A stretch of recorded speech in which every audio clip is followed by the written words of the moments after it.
সম্প্রতি ঠিকানায় খালেদ মহিউদ্দিন নামক একটি টকশো অনুষ্ঠানে বাংলাদেশ জামায়াতে ইসলামী আমির ডক্টর শফিকুর রহমান দলীয় কর্মকাণ্ডের জন্য জাতির কাছে নিঃশর্ত ক্ষমা চেয়েছেন।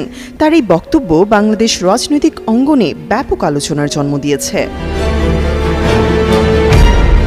অনুষ্ঠানে উপস্থাপক খালেদ মহিউদ্দিন জামায়াত আমিরের কাছে স্পষ্ট জানতে চান, যুদ্ধাপরাধ মামলায় জামায়াত নেতা এটিএম আজহারুল ইসলাম খালাস পাওয়ার পর তিনি যে ক্ষমা চেয়েছিলেন তার মধ্যে মহান মুক্তিযুদ্ধের সময়কাল অন্তর্ভুক্ত ছিল কিনা। এই প্রশ্নের জবাবে ডক্টর শফিকুর রহমান দৃঢ়তার সাথে বলেন, শুধু ৭১ নয়, ১৯৪৭ সাল থেকে শুরু করে আজ পর্যন্ত আমাদের দ্বারা যত মানুষ কষ্ট পেয়েছেন, কেউ যদি ক্ষতিগ্রস্ত হয়ে থাকেন, সেই সব মানুষের কাছে, তাদের সবার কাছে আমি নিঃশর্তে ক্ষমা চেয়েছি।